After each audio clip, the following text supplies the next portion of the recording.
Have you achieved everything you wanted to achieve? No, there's not enough time for that. Period. Period.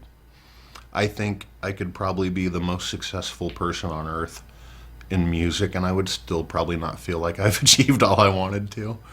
You know what I mean? And I think that is part of what keeps you going. You know what I mean? And part of what maybe keeps you valid.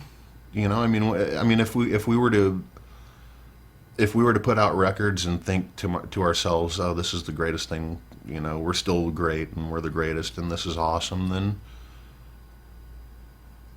that's bullshit. You know what I mean? That's Right. And it would come through. it's not true, and it would probably, and it would most likely be very contrived, and it wouldn't be real, you know. And I think part of the realness in art is always striving for that thing that makes you better or helps you evolve musically or artistically.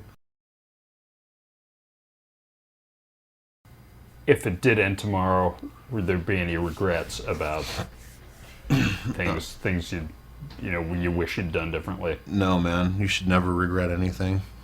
I mean, I don't think. I mean, if you have regrets, then that leads to a lot of guilt and a lot of, like, you know, more mental problems, I think, you know. The only thing you can do is look back at the past and look at what you've done and learn from it. You know, I don't regret anything I've done. I mean, yeah, I've made some really bad decisions along the way, but that's what you do, and Right. you learn from them and you move on, you know. The Mass is not so much of a marketing. It's not a way to sell kids more shit. No, I mean, if honestly, I hate wearing that fucking thing. I can't stand it, and but it's the moments leading up to putting it on that I can't stand and I hate. Once it's on and I'm on stage, I forget that it's on. It's such a second skin that it doesn't affect me anymore. I want to go down the list, Okay. and just in your words, what each of these people bring to the band, or I'm not doing this. no. No.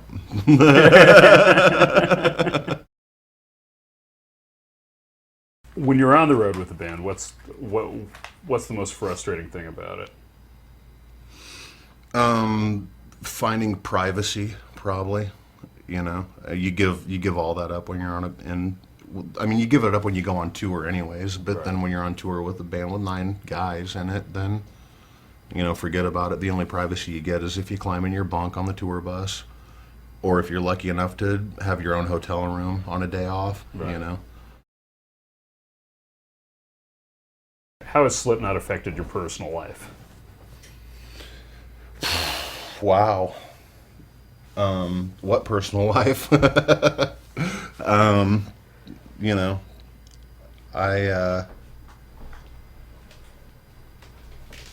mean, it's hard to say whether or not that's Slipknot or just me. You know what I mean? I mean, you're really in control of your own personal life. You know, as far as relationships and friendships, like, you know, things like that are concerned.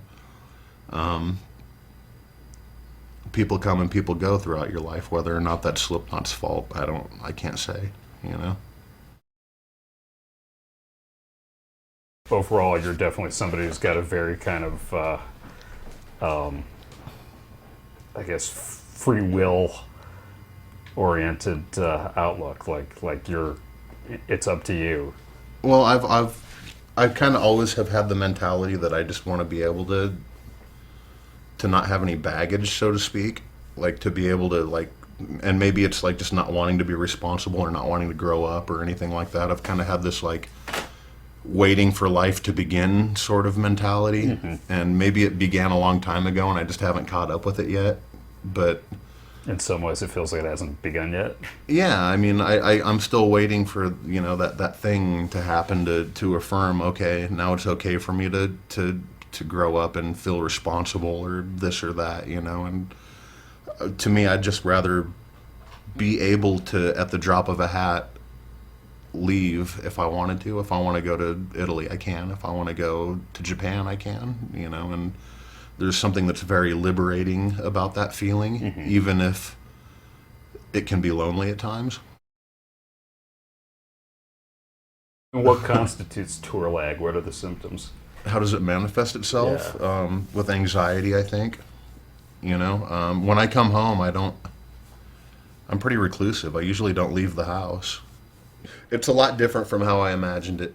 You know what I mean? People don't really realize how much work does go into doing what you do as a band. You know, I mean, had this happened to me when I was a lot younger, I probably would have fallen on my face and failed miserably. But since it's happening now, I think it's a lot better, and I think it happens for a reason. You know, when it's time. Otherwise, it's really easy to let it get out of hand and to possibly even throw it all away. And when I had the dream of doing all this, you know, I used to think, oh man, I want to be famous and be a rock star and get out of here, you know. And we've been doing this since '99, and I'm still here, you know. So it's home, you know, and nothing's ever going to change that. How would you describe like the difference between Slipknot in 1998 and Slipknot now? Um, I would say the Slipknot in '98 was very infantile. You know, it was kind of like learning how to walk in a way.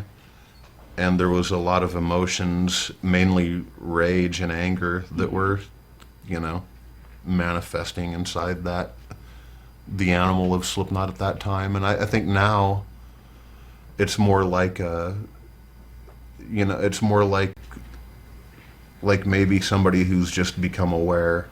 You know what I mean? All of a sudden they're aware, and they still have all that anger and that aggression, but now they know where to focus it.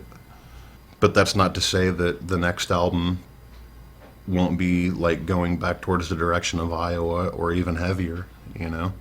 And that's another beautiful thing about Slipknot, is it could do whatever it wants. It could go in any direction, and nobody even knows what direction that would be, not even us for the most part, you know?